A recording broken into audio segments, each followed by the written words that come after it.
I never left it on the ground. I'm not coming down. I want to go higher, higher, higher than that. Welcome back to the Business is Human podcast, where we discuss strategies to increase our VRI, value, relevance, and impact. We're here to blend meaningful work with profitable success. I'm your host, Rebecca Fleetwood Hession, here to steward what we call the age of humanity, to transform the way we work so we can transform the way that we live. As always, my friendly request, if you like what you hear, hit subscribe so you don't miss any episodes. And then leave a review to tell the other humans that they might like it too. Always looking to help you and connect with others. Let's get into it, shall we? I cannot wait for you to dive into this episode with Becky Beckman from Gibson Insurance, as she talks about the kind of helping energy that she brings into her career, which is exactly what we need to hear about from Business is Human. All right, let's go. Becky Beckman, welcome to Business is Human podcast. Thank you for having me. I'm thrilled to have this conversation because you and I have some history, and I know your heart, I know your intentions, I know your career, and I couldn't wait to have you on the show to share with our listeners the brightness that is Becky Beckman. So you are with an organization called Gibson Insurance, and we're going to talk a bit about your career journey, both with Gibson, but also prior to that, because I love the way that you are creating the conditions for you to thrive, but doing it in the context of making sure that your business can grow and evolve and thrive as well. So I'm ready to dig in. Well, thank you for having me here to talk about that, because it's been a great journey with you and learning, and we have a lot of the same values. So I think that it's going to be great to dig into those things today. The context of us having history together is in a lot of forms, right? I've been your coach. I've been your keynote speaker for your events. We have gone for long runs together and had great conversation. You have recommended me to various events with your clients in your community. And it is that culmination of things that brings us to the topic today, which is you have this connection energy. You have this vibe that says, I'm here to help. And it shows up whether I've seen you walk into a room where events are being planned that weren't your event. And you say, I'll get that for you. And you're grabbing suitcases, you're unpacking boxes, or you're meeting people and you're saying, I know somebody that can help you with that. And so I really wanted to shine the light of the power of this connection energy in the way that you're using it for your career. Because we are just one person. We're a personal person. We're a work person. But this connection energy is like how you mom, how you career, how you volunteer. It's who you are. Me saying that, how does that resonate with you? What are you thinking when I say that? Because we didn't rehearse that little intro. I think instantly I feel humbled that you're saying that, because I don't typically think through that lens, obviously, as I go into my everyday life, as I wake up, a mom, wife, you said, and then as we talk about my career journey and path, or being helpful. But if you think about how you want to wake up every day and you show up at work and you see someone struggling with something, or do you want someone to help you lift up that box? Or do you want someone to connect you to that person that could probably help you through something that you don't have any clue on how to handle yourself? So I think I just always try to look at everything that I walk into life with from everyone else's perspective, and then quickly take all those perspectives and jumble them up in my head and say, what can I do to be best suited in this room for this situation or for this specific person? And I try to emulate that every day. And that's what's so beautiful about it, is it's woven into your DNA. It's just who you are. It's not some business strategy that you've read a book or took a class and said, this is what I'm supposed to do because page 73 says so. It's how you move through the world. And I wanted to bring this to the podcast because there are a lot of people that possess this connection energy that I don't think are using it as intentionally as they could be, because sometimes it just doesn't feel businessy and strategic enough to simply be kind and helpful. And our podcast is Business is Human. And when we bring our human dynamic into business, it is the key to profitable growth. It's not separate. And so I really wanted to showcase this. And so one of the first things I want to share is the conversation that you and I had when I was operating as your coach, that you looked at your unique gifts and talents that you were using quite well as a marketing executive for Gibson. I mean, you were running brand transformation. You were serving the entire organization at a high level, making a difference. There was nothing wrong with your career.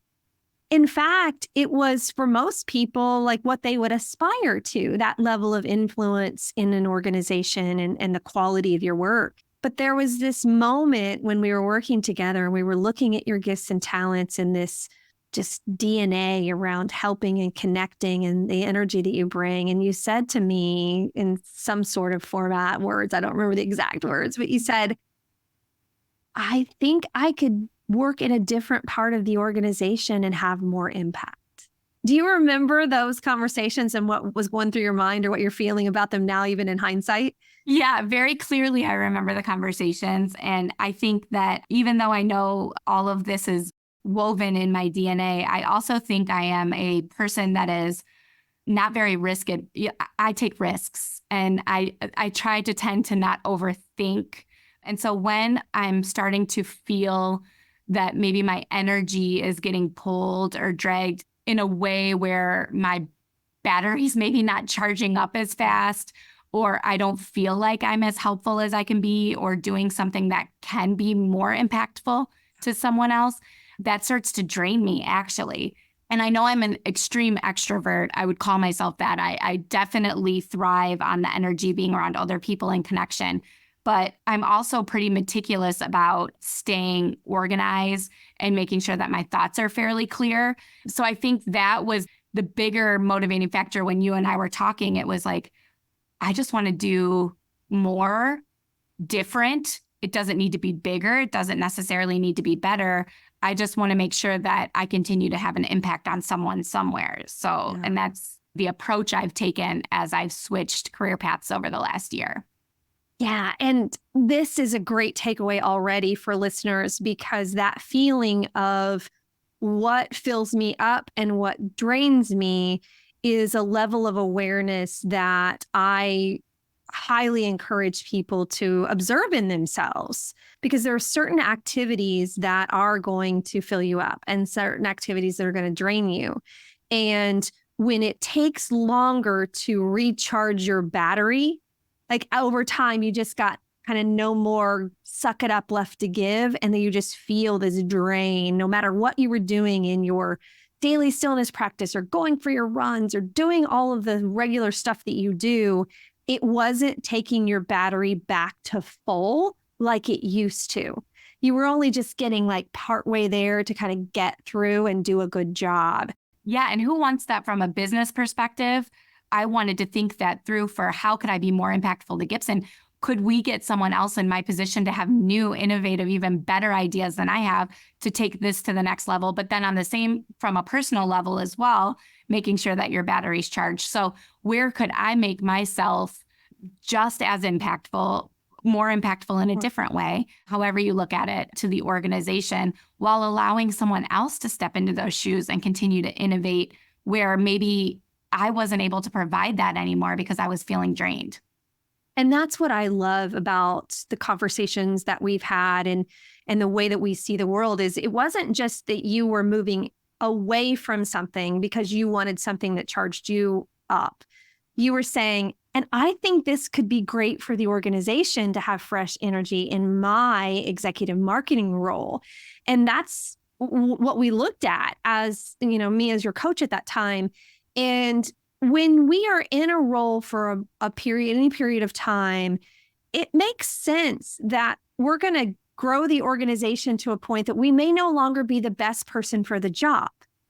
And I love the best leaders who can see that and go, you know what? If somebody came in here with fresh energy, and we noticed that even the specialties that you have in marketing, which marketing is such a broad context in general, you had done all this rebranding, you had done all this strategic work, and now it needed somebody to come in and bring in different skills. And it's really panned out that way as well, right?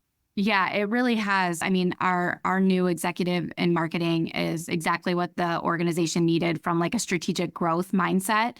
And some of the skills that I brought to the table that I still have after my 17-year career in marketing, I still use in my new role. And I know that we'll get there, but as I'm in more of a consulting sales role now, I use all of those tools that I've gained over the last 2 decades of my career to be able to help my new team and give back to them. And then hopefully it benefits Gibson, it benefits myself, it benefits my teammates, and then ultimately my clients. That's what we're doing the work for. So how can we bring that full circle? Yeah. And overarching the message that we want to put out with this episode is our career is not a linear path. It is not I got this degree, now I'm going to go do this work and then retire someday. In fact, you've had the opportunity to take a degree in broadcast communications and use it for nonprofit leadership, for food distribution, for executive marketing now and insurance. And now you're in more of a consulting, closer to the sales in the front line of the organization and loving it. And all of those experiences have led you to where you can love this career that you're in now. Tell us about the transition that you're experiencing as you've made this shift. Yeah, all of those roles, as I think back, it actually kind of made me smile. And I know the listeners can't see me chuckle, but my career journey has been far from linear. And that's okay. But 23-year-old Becky probably wouldn't have said that. I probably would have said, oh my goodness, I just got a broadcast communications degree and I'm working at Channel 4 and I don't love it. Is that okay? I just spent all this money. Is that okay? So I I jumped and took a risk and kind of took more of a PR marketing communications job for my first real gig out of college, right? Which led me to then eventually work more in nonprofit. And then I was able to obtain a job with a very reputable food service organization here in South Bend, and then back to nonprofit, and then over to Gibson. And so totally different industries, totally different backgrounds. But the one thing that I think wove in between all of those was ultimately just wanting to wake up every day helping someone. And so marketing, what I loved about marketing and what still remains consistent in my sales position today is that people were looking to me to help them find solutions. And whatever the task was, it's planning an event from a marketing perspective, rebranding, having a networking event, pulling people together. It doesn't matter what it was. The list could go on forever. As you said earlier, marketing is very broad, but the underlying goal is to be helpful to people. And if I can wake up every morning with that idea that what am I going to do today to be able to impact my client, or who do I need to make follow-ups with because I think that they could really utilize our services, I just try to look at it from a different lens because it doesn't feel like work anymore. It feels like, where do I get to help someone? And that's a really different change of pace. 100%.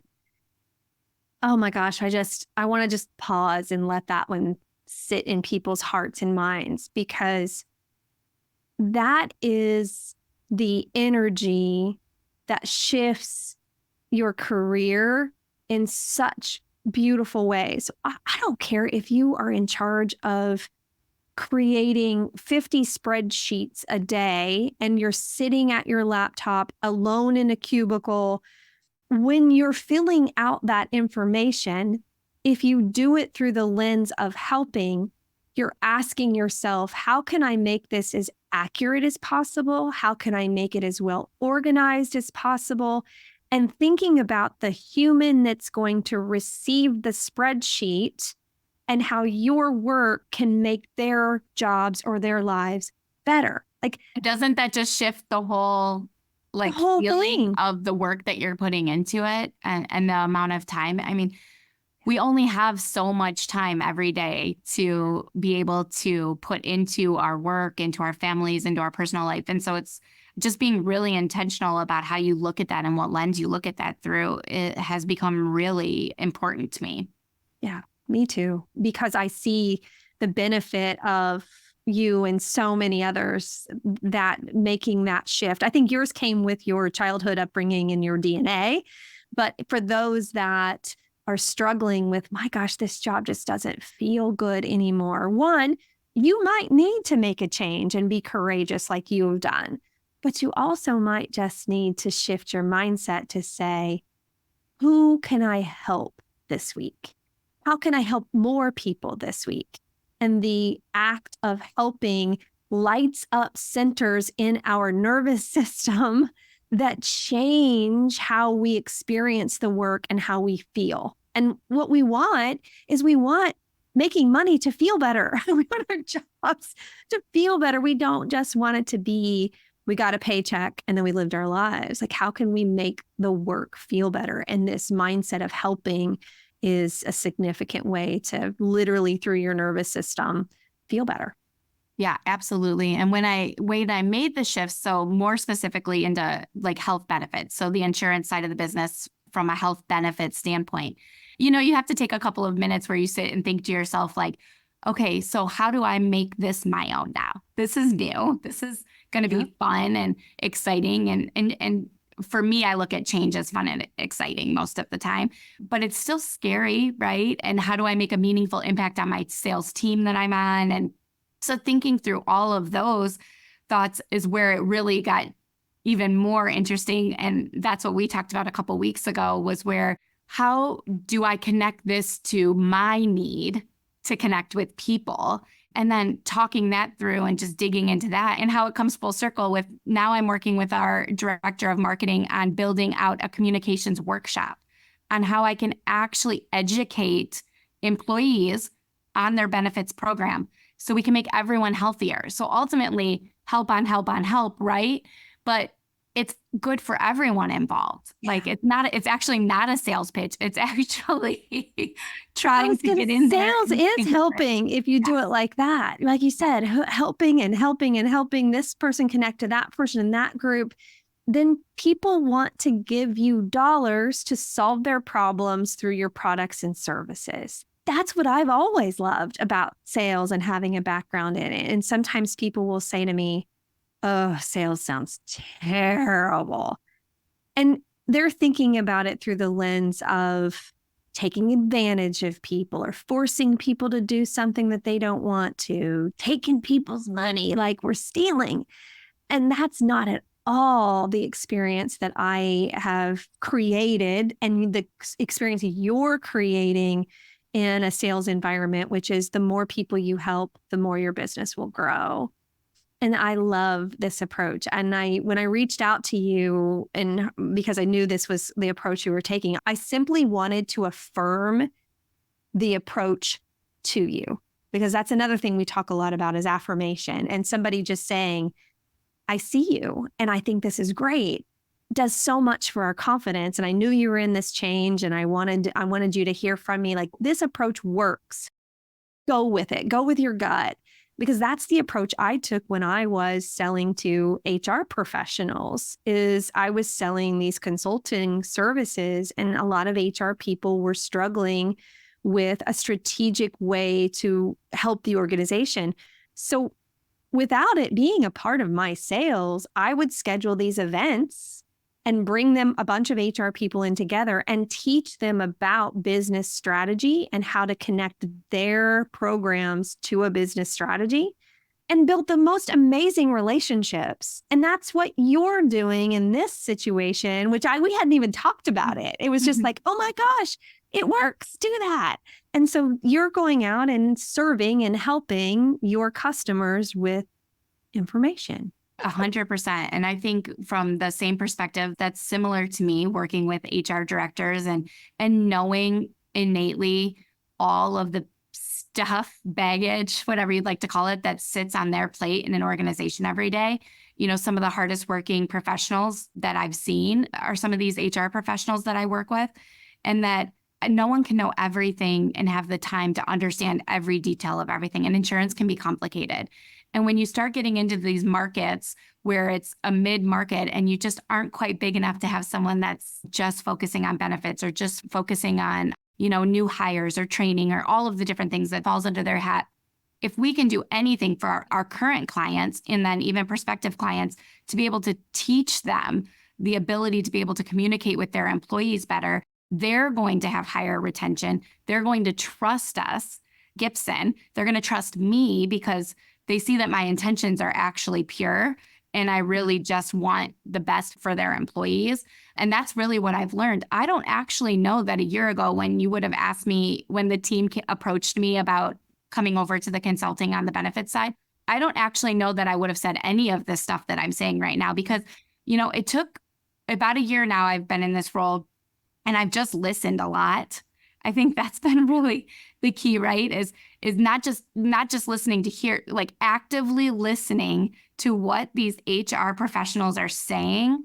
And what I am consistently hearing is that their employees just aren't understanding. It's complicated. Even I don't understand it all. And so what can I do to support them and listen to them and hear them and support their needs, all while doing some of the really great work that we have tenured professionals to do from other solution strategies. But what can I do? Where did I fit into those words that were ringing so many times in my ears that it's like, we just need to educate our employees. Our employees aren't electing benefits because they don't understand. Okay, well, let's teach them. Let's figure it out. Let's talk to them. Let's help them. Yes, help. That's really where I've been trying to dig in and do the work and just understand the culture behind the organization, the communication strategies. If they don't have those, let's build them. Let's do that. And the thing that you did with active listening is a helping mindset, because some people might enter into a new role, especially one that has sales goals and quotas and expectations. People might move into that more just like, I got to dive in here and go, go, go, and make sure that I'm pushing all of my strategy to make sure I hit my number. And you took a very different approach that said, I know I can't hit my numbers if I'm not helping enough people.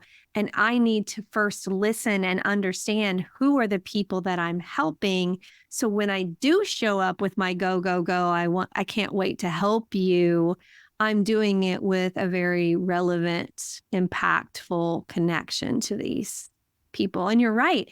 You couldn't have known what you're doing now in the beginning. You had to spend some time listening and getting to know who the humans were that you were serving. Yeah, what impact are we trying to make on them every day? And ultimately, I'm grateful that Gibson has given me the opportunity to be able to find that, to establish that, and to ultimately take my unique gifts and talents, as you call them, and that we've established, and marry what I felt were the really, really great things about what I did for the organization and marketing, and be able to bring that over on the sales side. So planning events, putting the right people in the room, making those connections, continuing to help my clients with other connections that they might need elsewhere. That's really meaningful. And that's what we talked about at the beginning, charges the battery. So the ability to be able to help me find where my niche is and be able to help people appropriately and support that has been really meaningful to me. Yeah. And let's talk about that, meaningful to you and the energy exchange, because when we break down business is human, we are literally breaking down, like, how does our nervous system work? Like, spiritually, what's happening? Like, literally the human nature of who we are as humans. And because you show up with a connection energy, P.S., our energy goes out 3 feet from our physical bodies all the time. So your vibe is literally going out into the community, walking into a coffee shop, and your vibe either attracts people or detracts people. And your vibe attracts people all the time because you walk into a space thinking, who and how can I help? So that actually has brought you business because of that energy, just in random encounters. Share with our listeners some of that story. I know you've got a million of them, but we had one that we talked about recently that I think is really profound. Yeah, I had a moment about a month ago. I am looking to just break into a new market, and this is kind of probably my marketing background coming out a little bit, but how do I reestablish my brand in a new market? You know, my brand's super established in South Bend, Indiana. And from a philanthropic standpoint, from all of the nonprofit work I do in the community, but I'm born and raised in Toledo, Ohio, right? So how do I tap into the energy and my friends and my family that I've built all these connections with for the last 40 years of my life? But how do I tap into that? And so the only way I knew how to do that first and foremost was to get coffee and have lunch with my friends. Like that's how it started. I needed to tell my friends what I was doing, and I needed them to hear from my mouth like what that meant, and then if they could help me. And people want to help. They really truly want to help you if you are completely honest and transparent with what you're trying to do. And so I'm just trying to build my brand in another market. So surround myself with people that are philanthropically involved in the community because I know that's passionate to me. So who can That's a connection point for you. Connection. Mm-hmm. So one of my old high school girlfriends is very well connected in the philanthropic world in Toledo. And she's actually the VP of philanthropy for a nonprofit organization. So I said, we should probably grab coffee. I thought that, and we needed to catch up anyways. It had been years since I had seen her. And it just happened to be, and full transparency, I know what company she works for. Would they be a great client for us? Probably. Great, right? That's great. But I did not go into that coffee meeting at all trying to think about how I was going to sell to her, how I was going to try to get a contact from her or any of that. Which would have been ick. I mean, this is, what, did you play softball with this girl growing up? And it's like, you show up with your shiny brochures, like at the table waiting on her. It's like, ew, that is not a human approach. No, not at all. And so I thought to myself, like, truthfully, that wasn't even actually even in my radar. I really just wanted to have coffee with her. But I did know where she worked. I knew all of those things. And we were having coffee, just catching up about family and what I'm doing. You know, what am I actually doing back in Toledo and how South Bend and work and life. And literally in that moment, we were talking, in walks their HR director for her company, right? For her nonprofit organization. That's over 500 employees. So it's a really, really wonderfully established organization in Toledo. And she walks up and Shannon looks at me and says, you're not even going to believe it, but that's my HR director. That's who I would introduce you to if I was going to introduce you to someone within the organization. And I just kind of sat there for a moment. Obviously, I said hello and smiled. And then she left. Shannon and I continued. But as I drove home, this is what I shared with you. I thought to myself, I'm in the right place at the right time with the right energy. And if I wasn't supposed to be here, things wouldn't keep aligning the way that they're aligning.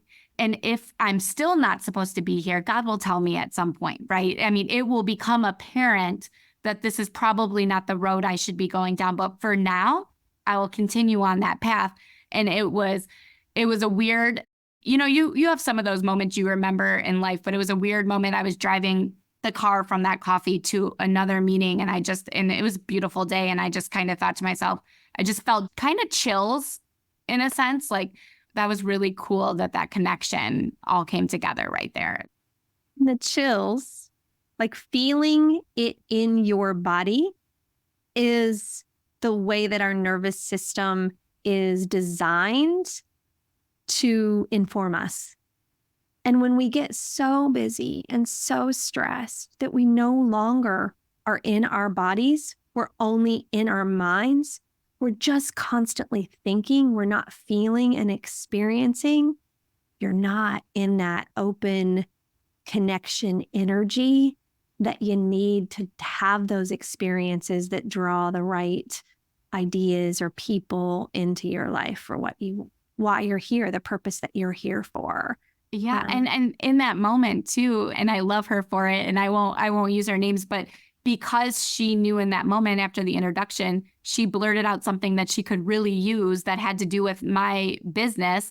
And now we've made connections afterwards. And she's a very lovely woman. And we actually have family members that know each other. And so all of the right reasons to work with someone, but it all happens because of just not overly pushing and being very transparent with what I'm trying to accomplish and who I want to be, I think is really important. I made that note when you said it. You said, I went to my friends and I told them what I'm doing with my own mouth. And here's why that is so profound. In the world of social media, in the world of text, and in the world of online communication, listen, I love me some text and I love me some LinkedIn and Instagram. It has been beautiful for my business and my life, but it doesn't have that same power of sitting down, heartbeat to heartbeat, eyeball to eyeball with your friend from the day and saying, here's what I'm doing. Because she could feel your needs and your desire and your trust and your energy. And you needed to share what you were trying to accomplish by establishing a brand in that market. Like that's a very different conversation than sending a blast text out to the 50 people in Toledo, Ohio that you know that says, hey, Becky, long time no talk. Wanted to let you know I'm working for Gibson. I can help you if you want to talk. Let me know. That will go zero. In fact, somebody will read that and go, ew. And would I want to get that text? I don't want to have that text. Don't send me that text, anybody. Yeah, I think it all comes back to, and you and I have had multiple conversations on this front too, is just real self-awareness on what your mission is and what you can really be helpful for other people. But self-awareness on what everyone else's needs are too. And then trying to tie the two of them back to one another, and then add in a little bit of likability. I try to be kind to people and nice to people as well. But ultimately, it was really about me establishing my brand and making sure they understood that it was more, and it still is more important to me right now to show up and for someone to say, you know what? I saw you at that nonprofit event, and then let me ramble on for 15 minutes about why I'm so passionate about this nonprofit board that I'm on, right? That's probably more impactful because then they feel the passion that I have. Connection to you. Mm-hmm. And then the trust happens. Many conversations before we ever talk about insurance, right? I mean, I do send blast text once in a while. Like if I'm launching a new book, if you've ever met me, you are getting a text asking you to buy this book. I'm okay with doing that. But I want it to be because I've already established some sort of relationship where if I send you something, you remember, oh, she's that one that's the badass women's council, or she loves that nonprofit. I met her at that event. I want it to be because we had some sort of human to human connection, that they do like me, trust me, I've been kind to them. Then it feels okay to send a text to say, I'm launching a new book. If you like, I'd love for you to take a look. Like that, I think that's okay. Yeah. But just blindly having not connected with somebody is kind of off. I agree with that. And in literally the same week in meetings, I met with another woman just for coffee because I was told that she would be a great person for me to meet. Never with any intention on asking her for anything. And then how quickly her daughter graduated from St. Mary's here in South Bend. And she's here right now at Notre Dame. And I took her to lunch last week. And now I have this wonderful connection. And I don't know, maybe there'll be a client someday. I mean, maybe I should be doing my job. I forgot about that story. So let's break that one down because that one was really good too. You met the mom through a work interaction? Actually, I invited her to come to coffee because someone suggested that she would just be a really great person who's been in the industry, the HR industry for a long time. So just maybe you should reach out, ask her if you can grab coffee. Well, she also graduated, but I did a little homework. You got to be kind of smart, right? Yeah. She graduated from Adrian College like I did. So that was my entry point to talking. You brought to her. that up in conversation. Would you have coffee with me as a fellow Adrian grad? She's obviously had a really wonderful career and she knows it. I mean, multiple people have told me I should meet this woman.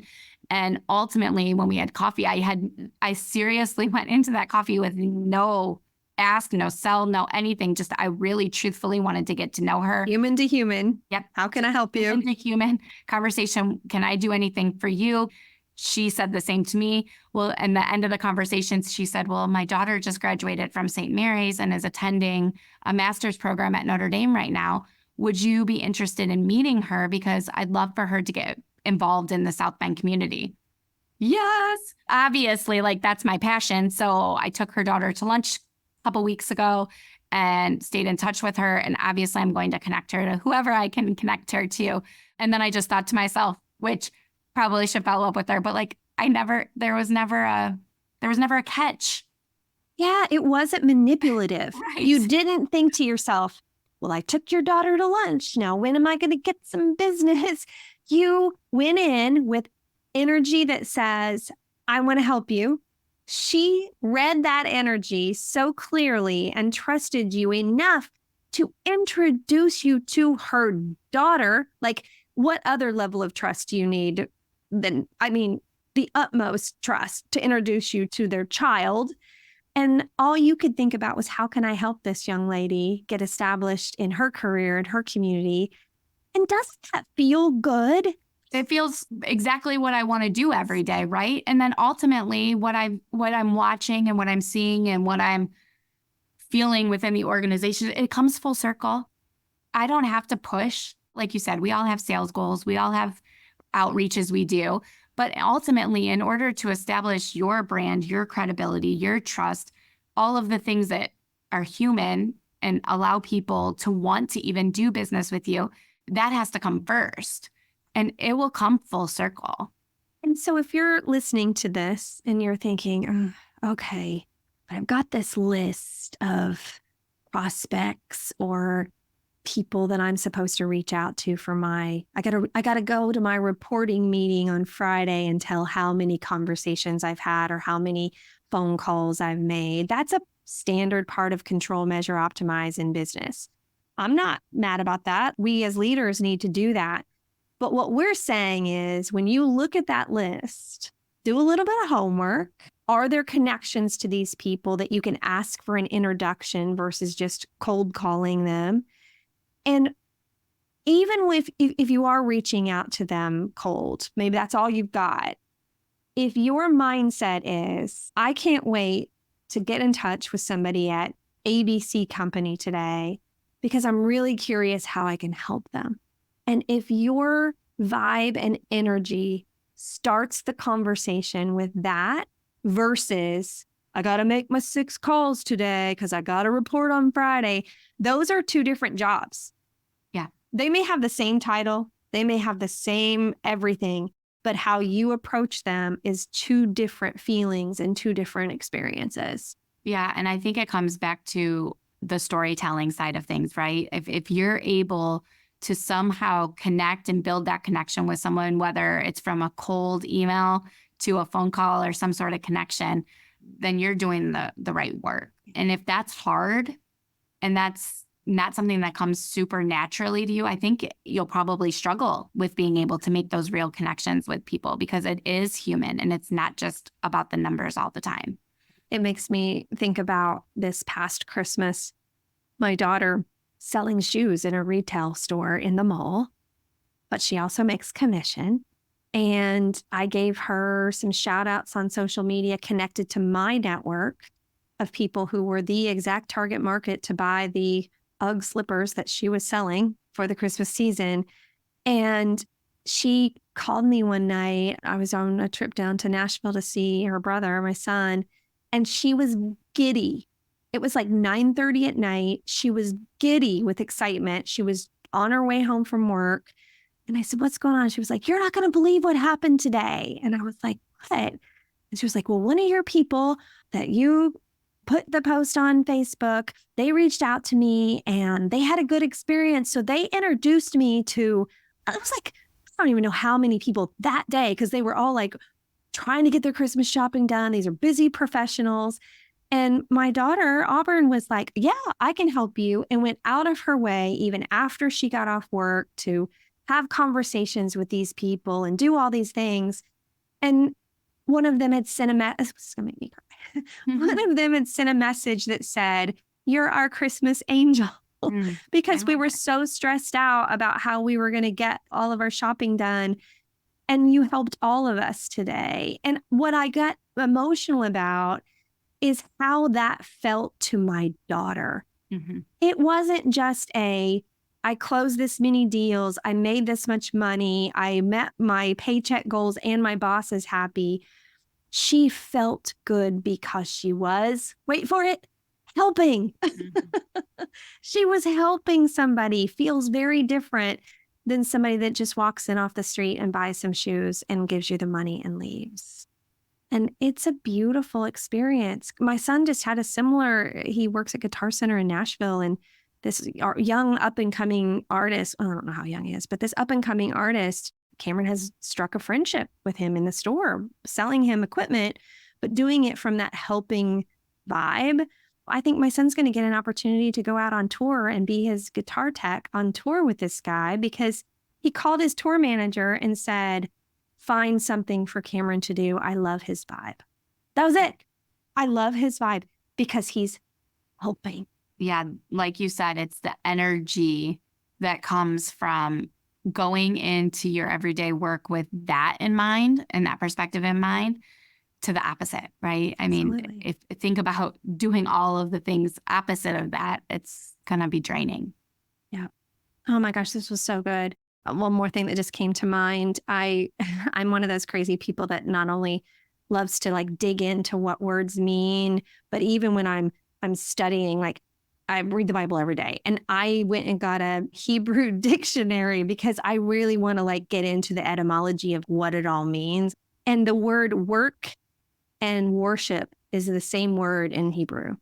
And so when I look at the history of work was actually always meant to be a helping service to one another. We're meant to live in community, which is why it lights up that feeling that you had by helping, is what we all are wired for. But we've taken it too far to it's about the money-making model, and it's about achievement. It's all independent. That's not actually the way we were designed to live and work. We were designed to work to serve one another in a way that was helping.